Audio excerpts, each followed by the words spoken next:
Hello বন্ধুরা, good morning, welcome back to my channel. আশা করি তোমরা সবাই ভালো আছো আর আমিও খুব খুব ভালো আছি। যে সকল বন্ধুরা আমার চ্যানেলের লাস্ট ব্লগ দেখেছো তারা নিশ্চয়ই বুঝে গেছো যে আমি কোথাও ঘুরতে যাচ্ছি।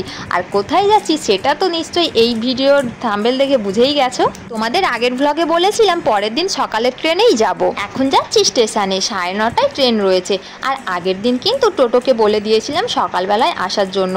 তো সকালবেলায় কিন্তু টোটো চলে এসেছে।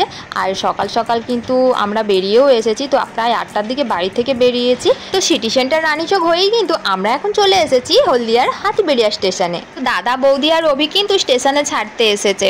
তো বন্ধুরা, তোমরা কিন্তু দেখতেই পাচ্ছ যে ট্রেন দাঁড়িয়ে রয়েছে আর এই ট্রেনেই কিন্তু আমি যাব।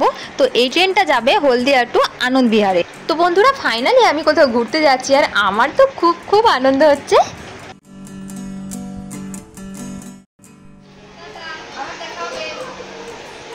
তো বন্ধুরা, আমি যাচ্ছি দিল্লি আর সাথে যাচ্ছে মা আর বড় মাসি। তো বড় মাসির মেয়ে আর জামাইবাবুই দিল্লিতে থাকে। তো আমরা কিন্তু ওদের কাছেই যাচ্ছি। আর এই যে আমাদের ট্রেন তো ছেড়েই দিয়েছে আর এখানে কিন্তু লোকাল ট্রেন অলরেডি চলে এসেছে। সেই জন্য এই দেখো যাত্রীরা নেমে যাচ্ছে। এখন কিন্তু আমি হলদিয়া রানীচকের বন্দর স্টেশন পেরিয়ে যাচ্ছি।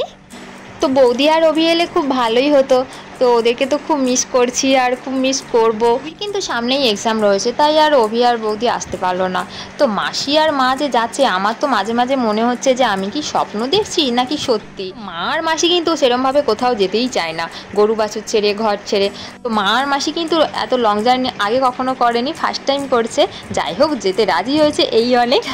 তো আমরা কিন্তু আজ বৃহস্পতিবার, তো আমাদের কিন্তু অলরেডি রিটার্ন টিকিটও হয়ে গেছে। তো মঙ্গলবার কিন্তু আমরা আবার রিটার্ন করব। হলদিয়া টু আনন্দ বিহার এই ট্রেনটা কিন্তু প্রত্যেক বৃহস্পতিবারই হলদিয়া স্টেশন থেকে 9:30 ছাড়ে। তো হলদিয়ার হাতিবেড়িয়া স্টেশন থেকে।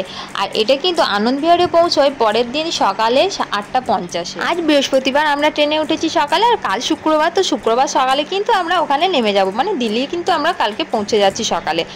আর শনি, রবি, সোম 3 দিন থাকবো। তারপর মঙ্গলবার কিন্তু সন্ধ্যের ট্রেন আবার আনন্দ বিহার টু হলদিয়া। তো ওই ট্রেনে করে আমরা আবার চলে আসবো। আর বুধবারের মধ্যে কিন্তু আমরা আবার বাড়ি পৌঁছে যাব। তো এই কয়েকটা দিন বলেই কিন্তু মা আর মাসি যাচ্ছে, না হলে কিন্তু যেতই না বেশি দিন হলে। আর আমি তো ভাবছি এই কয়েকটা দিন কোথায় ঘুরবো, কি করব। তো যাই হোক, অ্যাটলিস্ট যাচ্ছি, সেই অনেক।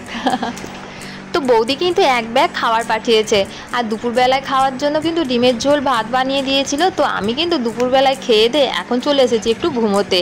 আর এই যে আমার একটা ফ্রেন্ড দেখো, তো ট্রেনে এই ফ্রেন্ডটা দেখো আমাকে কত গল্প শোনাচ্ছে আর আমি এই যে ঘুমিয়ে ঘুমিয়ে গল্প শুনছি। তো দুজনে অনেক গল্প হলো। তো ওপরে কিছুক্ষণ রেস্ট নেওয়ার পরে কিন্তু আবার চলে এলাম নিচে। আর এখন দেখতে পাচ্ছি চারিদিকে শুধু পাহাড় আর পাহাড়। তো এখন প্রচুর পাহাড় দেখা যাচ্ছে। তো একটু পাহাড় দেখতে চলে এলাম নিচে। আর এই যে বিকেলের দিকে বৌদি ফোন করেছে। তো এখন বৌদি বলছে অভির ভীষণ মন খারাপ। তো বাড়ি গিয়ে বলছে যে ও চলে এলে আমাদের সাথে ভালো হতো, আমাদেরকে ভীষণ মিস করছে। তো বৌদি তো কত খাবার পাঠিয়েছে, আম, লিচু, শসা, ছোলা, বাদাম, তারপরে চানাচুর, মুড়ি, তারপর রুটিও বানিয়ে দিয়েছে রাতে খাবারের জন্য। তো আমি তো সারাক্ষণ খেতেই আছি। তো বাইরের খাবার কিন্তু খুব একটা আমার পছন্দ নয়, আর ট্রেনের খাবার তো একেবারে খাই না।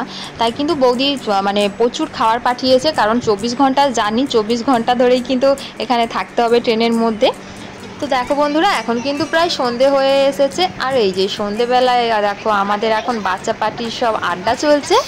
তো আমরা এখন খুব গল্প করছি আর খুব মজা করছি। আর এই যে আমরা কিন্তু অনেক গল্প করলাম, অনেক মজা করলাম, অনেক আড্ডা হলো। তো এখন কিন্তু অনেক রাতও হয়ে গেছে আর ট্রেনটা কিন্তু প্রায় অনেক টাইম করে দাঁড়িয়ে যাচ্ছে। বুঝতে পারছি না সকালবেলায় কখন পৌঁছবো, আদৌ টাইমের মধ্যে পৌঁছতে পারবো কি না সেটাই বুঝতে পারছি না, কারণ অনেক টাইম করে দাঁড়িয়ে যাচ্ছে ট্রেন। দেখো বন্ধুরা, এখন অনেক রাত হয়ে গেছে, আমিও ডিনার করে চলে এসেছি ঘুমোতে, আর সাথে নিয়ে এসেছি লেস আর বিস্কুট নিয়ে চলে এসেছি। তো যদি ঘুম না ধরে তাহলে খেতে থাকবো আর ফোন ঘাঁটতে থাকবো। তো চলো বন্ধুরা, গুড মর্নিং। এখন সকাল হয়ে গেছে, তো ভোরের দিকে কিন্তু ঘুমটা ধরেই গিয়েছিল। আর এই দেখো, এখানে কিন্তু অনেক টাইম ট্রেন দাঁড়িয়ে আছে, তাই একটু নিচে চলে এলাম। আর এখন বাজে প্রায় 7টা, আর সকালবেলায় উঠেই দেখছি যে ট্রেন 3 ঘন্টা লেট। তো আনন্দবিহার পৌঁছতেই কিন্তু প্রায় 12টা বেজে যাবে।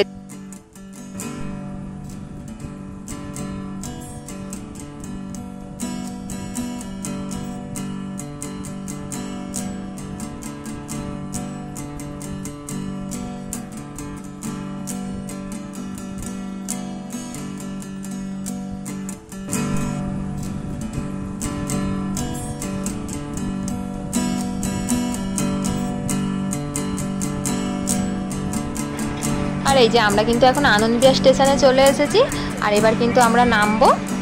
তো আজ কিন্তু ট্রেন 3 ঘন্টা লেট ছিল, যার জন্য কিন্তু আমরা 12টা 5-এ আনন্দবিহারে পৌঁছেছি। তো আমাদের স্টেশন থেকে কিন্তু জামাইবাবু এসেই নিয়ে যাবে। তো জামাইবাবু এখনও আসেনি, তাই আমি কিন্তু মা আর মাসিকে নিয়ে স্টেশনের বাইরে চলে এলাম।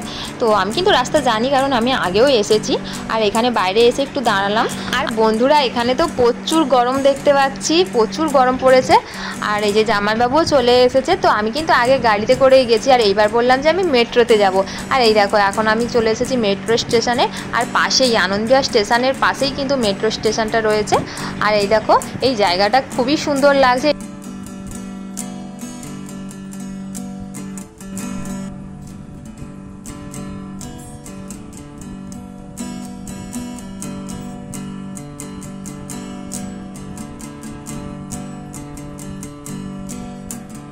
আর এই যে এখন আমরা মেট্রোতে উঠে পড়েছি, আর ভীষণ গরম পড়েছে এখানে, ভীষণ গরম।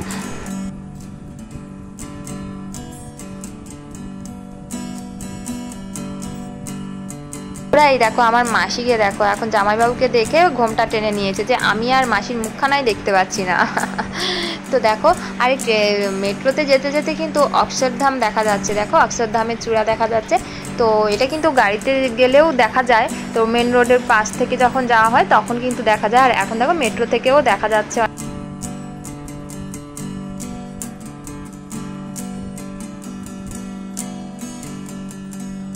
মেট্রো থেকে ভিউটা কিন্তু ভীষণ সুন্দর লাগছে। আর দেখো, দুদিকে কিন্তু প্রচুর গাছ রয়েছে দেখতে পাচ্ছি।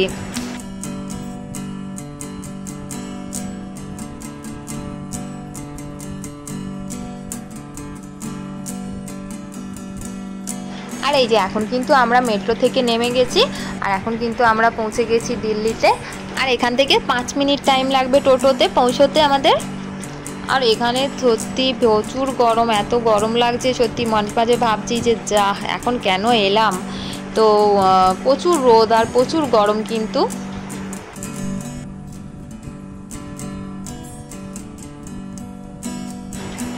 আর এই যে এখন পৌঁছে গেছি আমরা আমাজনের জঙ্গলে। তো আমার কিন্তু এই জায়গাটাকে জঙ্গলই মনে হয়। আর তোমরাও দেখতে পাচ্ছ যে এখানে প্রচুর গাছপালা রয়েছে। তো এখানে কিন্তু প্রচুর গাছ রয়েছে।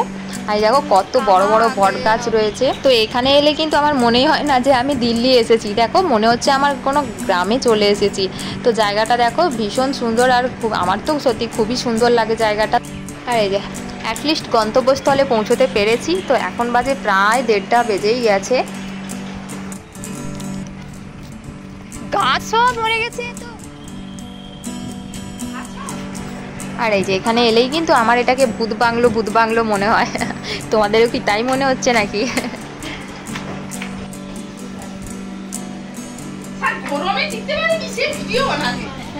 বল, আরেকবার বল।